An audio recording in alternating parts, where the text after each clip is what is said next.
Assalamualaikum warahmatullahi wabarakatuh. Kita akan telusuri ataupun mendalami terlebih dahulu tentang latar belakang negeri Pahang dalam konteks politik dan sosial. Baiklah, pada abad ke-19, Pahang ni merupakan sebuah negeri di semenanjung tanah Melayu yang berada di bawah pemerintahan Sultan.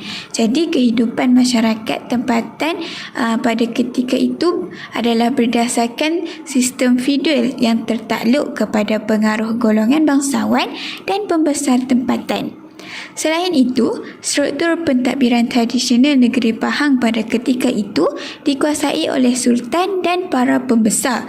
Sebagai contoh, peranan bendahara yang memainkan peranan penting dalam hal ehwal negeri, termasuklah bidang pentadbiran, ekonomi dan pengurusan sosial. Namun demikian, menjelang pertengahan abad ke-19, dapat dilihat tekanan yang semakin meningkat daripada kuasa-kuasa kolonial, terutamanya British. Mereka cuba mengembangkan pengaruh di negeri-negeri Melayu. British juga pada ketika itu telah menguasai Pulau Pinang, Melaka dan Singapura, serta mereka semakin berminat untuk mengukuhkan pengaruh di negeri Pahang. Antara faktor kedatangan British ke negeri-negeri Melayu ni adalah disebabkan kawasan-kawasan ini kaya dengan sumber asli dan bahan mentah seperti hasil emas, biji timah dan hasil hutan. Fokus yang kedua adalah melibatkan kedatangan British, iaitu kemunculan dasar British di Pahang. Umum sedia maklum, dengan perkembangan pengaruh British, mereka mula mencampur tangan dalam urusan dalaman negeri Pahang. Buktinya, pada tahun 1888, British telah melantik residen di Pahang, iaitu Hugh Clifford, yang bertindak sebagai penasihat kepada Sultan dalam urusan pentadbiran negeri. Hal ini menandakan permulaan campur tangan langsung British dalam urusan politik dan ekonomi negeri. Pelantikan residen ini juga adalah sebahagian daripada strategi British untuk memastikan kepentingan ekonomi mereka di kawasan tersebut terjamin. British juga turut memperkenalkan beberapa dasar yang tidak disenangi oleh masyarakat tempatan. Antaranya termasuklah pengenaan cukai yang tinggi terhadap penduduk tempatan dan monopoli British terhadap sumber-sumber ekonomi seperti hasil biji timah dan emas. Perkara ini selaras dengan penulisan yang dihasilkan oleh Barbara Watson Andaya dan Leonard Andaya dalam buku A History of Malaysia, di mana pelantikan residen ni adalah langkah penting dalam usaha British untuk mengukuhkan pengaruh mereka di Pahang serta memastikan bahawa ekonomi negeri tersebut tidak terlepas daripada kawalan mereka. Jadi perkara ni telah mencetuskan rasa tidak puas hati di kalangan pembesar tempatan dan rakyat Pahang yang merasakan kuasa dan kedaulatan mereka sedang dicabar oleh pihak kolonial. Perkara tersebut telah mendorong kepada ketidakstabilan sosial dan ekonomi. Hal ini kerana dengan campur tangan British di negeri Melayu, hubungan antara golongan pembesar dan pihak British menjadi tegang. Hal ini dapat dibuktikan apabila golongan pembesar seperti Mat Kilau dan Datuk Pahaman merasakan kedudukan mereka sebagai penguasa tempatan terancam. Selain itu, rakyat Pahang juga semakin terhimpit akibat dasar-dasar yang diperkenalkan oleh British, terutamanya dalam aspek cukai dan pengagihan kekayaan negeri yang tidak adil. J.M. Galik juga ada menyokong tentang pernyataan ini dengan menyatakan bahawa kehadiran British menyebabkan golongan pembesar yang pernah mempunyai kuasa kini berhadapan dengan cabaran baru di mana mereka perlu mematuhi dasar-dasar penjajah yang tidak seiring dengan kepentingan tempatan. Secara ringkasnya, latar belakang politik, ekonomi dan sosial menjadi asas kepada perjuangan Pahang pada abad ke-19 di mana ketegangan antara kuasa tradisional tempatan dan kuasa kolonial menjadi titik utama konflik berlaku.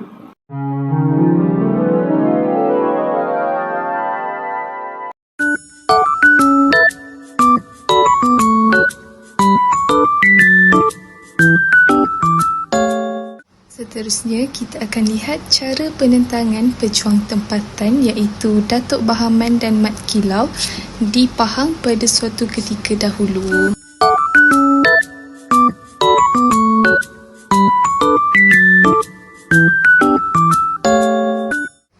Cara penentangan pertama yang digunakan adalah perlawanan terbuka dan serangan gerila.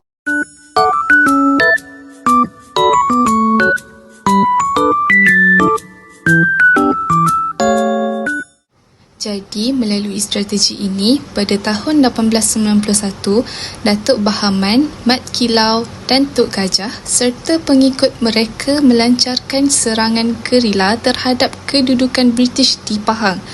Serangan ini dikenali sebagai Perang Pahang. Mengapa serangan ini berlaku? Serangan ini berlaku akibat ketidakpuasan hati masyarakat tempatan terhadap campur tangan British dalam urusan pentadbiran dan tanah di Pahang. Ianya dilihat sebagai ancaman terhadap adat resam dan hak orang Melayu. Kehadiran British melalui sistem residen telah merampas kuasa pemimpin tempatan, khususnya Datuk Bahaman yang merupakan orang kaya setia perkasa pahlawan semantan. Selain itu, British juga turut memperkenalkan cukai baharu yang menyebabkan rakyat rasa diri mereka ditindik oleh British dan ianya telah mendorong pemimpin-pemimpin tempatan untuk menentang penjajah. Dalam menghadapi kekuatan tentera British yang lebih lengkap dari segi senjata dan latihan, Datuk Bahaman dan pengikutnya menggunakan taktik serangan gerila. Mereka sering melakukan serangan hendap di pos-pos British dan menyusup ke hutan dan menjadikan hutan sebagai tempat perlindungan dan strategi. Dengan taktik ini, mereka mampu mengganggu pergerakan dan komunikasi pihak British serta melemahkan moral pasukan penjajah. Walaupun penentangan ini akhirnya berjaya dipatahkan oleh British dengan kekuatan yang lebih besar, namun menurut Buyung Adil iaitu seorang sejarawan, beliau melihat Perang Pahang ini sebagai manifesti awal kebangkitan semangat nasionalisme Melayu.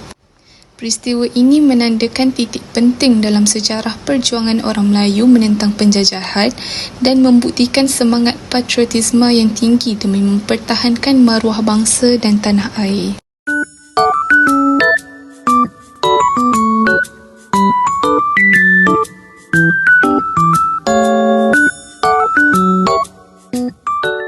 Cara penentangan kedua yang digunakan oleh pejuang tempatan adalah diplomasi dengan pembesar lain.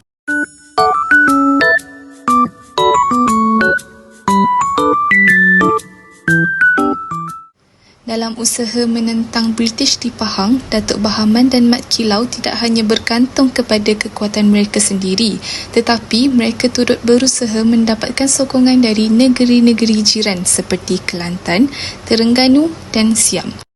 Dengan mendapatkan bantuan dari pembesar di negeri-negeri tersebut, Datuk Bahaman dan pengikutnya berharap dapat menambah kekuatan tentera dan logistik untuk melawan British. Sokongan ini bukan sahaja berbentuk moral, malah membantu mereka dalam bekalan senjata dan strategi peperangan di negeri Pahang. Menurut R.O. Winstead, usaha untuk mendapatkan sokongan dari negeri-negeri jiran ini menunjukkan kebijaksanaan strategi Datuk Bahaman dan para pemimpin tempatan yang memahami keperluan menyatukan kekuatan untuk menentang penjajah yang lebih besar.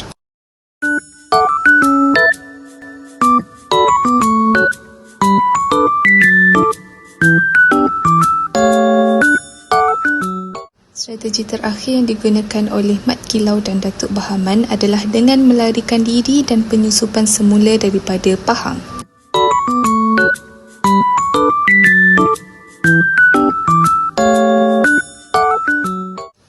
Datuk Bahaman dan Mat Kilau menggunakan strategi melarikan diri ke luar Pahang untuk mengatur kembali kekuatan mereka sebelum kembali meneruskan perjuangan menentang British.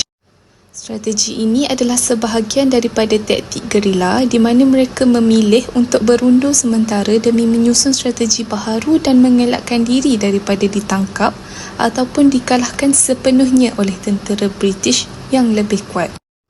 Langkah ini memberikan mereka masa untuk mendapatkan sokongan baharu dan menambahkan bekalan senjata serta membina semula moral pejuang-pejuang mereka.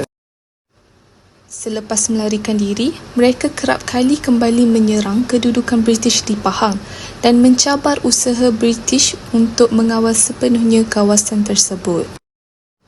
Dengan memanfaatkan pengetahuan mereka tentang kawasan hutan dan lokasi strategik di Pahang, mereka dapat bergerak dengan bebas untuk menghindari kepungan British. Strategi ini bukan sahaja membuktikan kebijaksanaan mereka dalam perang gerila, tetapi juga memberi inspirasi kepada masyarakat tempatan dan menanamkan semangat untuk terus melawan walaupun menghadapi cabaran besar.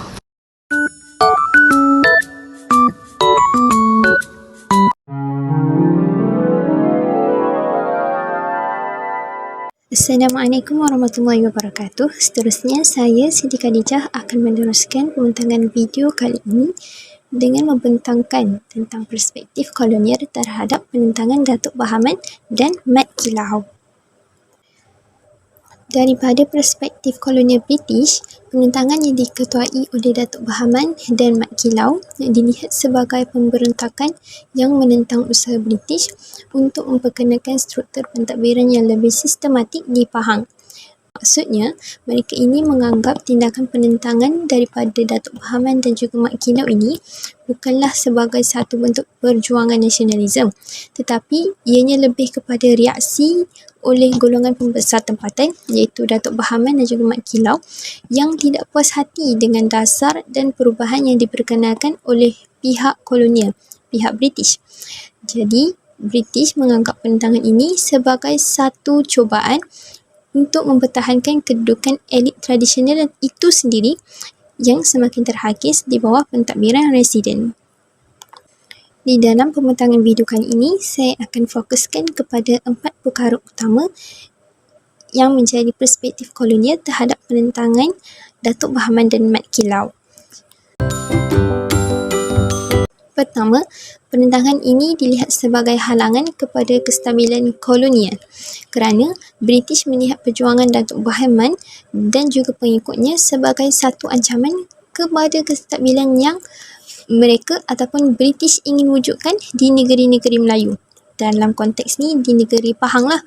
Jadi setelah sistem residen diperkenalkan di Pahang pada tahun 1888, British mula melaksanakan reformasi dalam aspek ekonomi dan pentadbiran, termasuklah mengenakan cukai baru dan perubahan dalam pengurusan tanah.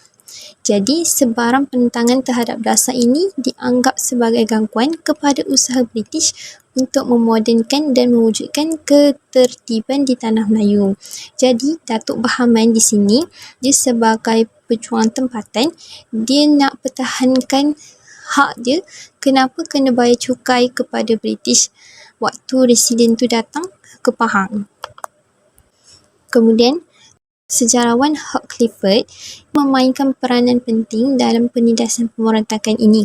Hugh Clifford ni menulis dalam memoarnya bahawa tindakan para pejuang seperti Datuk Bahaman adalah usaha to resist the necessary process of change yang dibawa oleh British. To resist the necessary process of change ni penyataan yang diorang bawa untuk menyatakan Datuk Bahaman ni menentang dasar dan perubahan yang dibawa oleh British. Jadi beliau menggambarkan penentangan tersebut sebagai sesuatu yang tidak sah dan berbahaya kepada keamanan negeri. Clifford ini juga memperlihatkan pergerakan ini sebagai satu usaha terdesak untuk mengembalikan kuasa politik tradisional yang sudah tidak relevan dalam konteks moden di bawah pentadbiran kolonial tersendiri. Rujukan tadi adalah dalam Hugh Clifford, Bushwhacking and Other Asiatic Tales and Memories.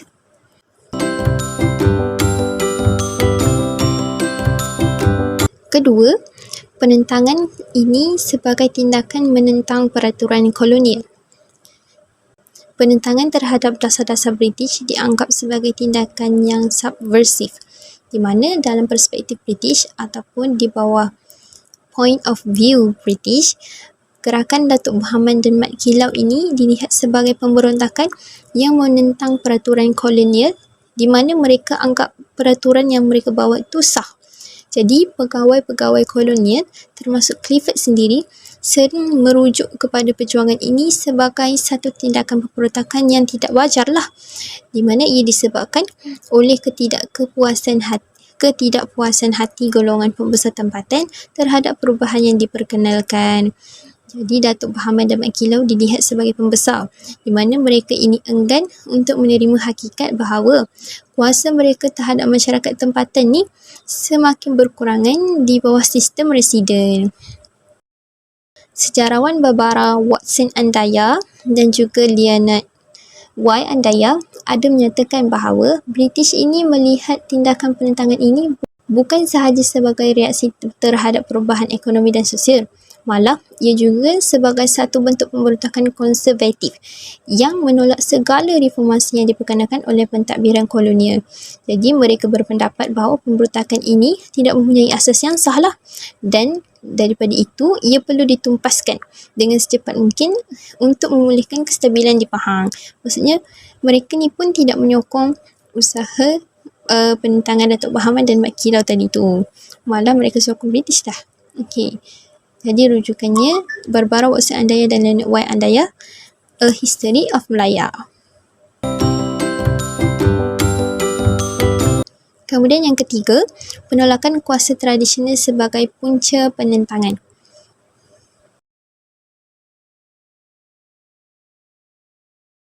Di mana British mentafsirkan perjuangan ini sebagai reaksi oleh pembesar tempatan, di mana mereka ini kehilangan kuasa dalam pengaruh tradisional mereka, dalam pengaruh politik mereka.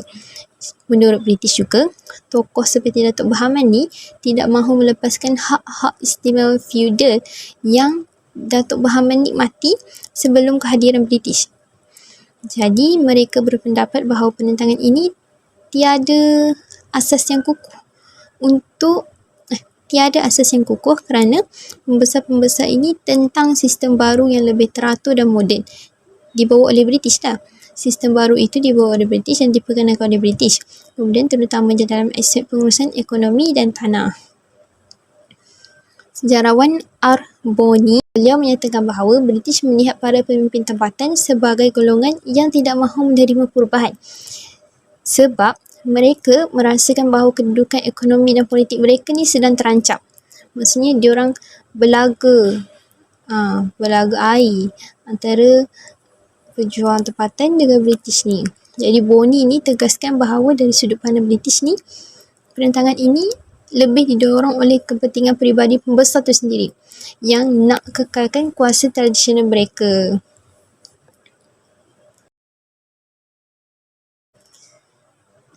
Kemudian yang terakhir sekali, iaitu yang keempat, strategi British dalam menghadapi penentangan. Apa yang British buat untuk menghadapi penentangan Datuk Berhaman dan Mat Kilau? Jadi, bagi perspektif British, pemberontakan ini perlukan tindakan pantas untuk pastikan kestabilan dan keselamatan di Pahang tidak terjejas. Maksudnya mereka nak hapuskan terus penentangan daripada Datuk Berhaman dan Mat Kilau ni. Jadi mereka gunakan kekuatan ketenteraan, pada masa yang sama usaha untuk memecah belahkan sokongan kepada pejuang Datuk Berhaman dan juga Mat Kilau. Jadi diorang buat perundingan dengan pembesar tempatan yang lain. Pembesar tempatan yang lebih bersedia untuk bekerjasama dengan pihak kolonial, supaya pengikut-pengikut Datuk Berhaman dan Mat Kilau ni dah takkan ikut diorang. Okey, kemudian rujukan daripada John Garlick dalam kajiannya mengenai sistem politik Melayu tradisional ada menyatakan bahawa British melihat pendasaran pemberontakan ini sebagai sebahagian daripada dasar keseluruhan mereka, di mana mereka untuk mengawal negeri-negeri Melayu lah dengan menggunakan gabungan ketenteraan diplomasi. dengan menggunakan gabungan ketenteraan dan diplomasi. British juga dapat mengurangkan ancaman yang ditimbulkan oleh penentangan tempatan, maksudnya dalam konteks ni penentangan tempatan daripada Datuk Bahaman dan Mat Kilau. Jadi mereka dapat kurangkan ancaman ini tanpa melibatkan diri dalam konflik yang berpanjangan. Itu sahaja. Sekian, terima kasih.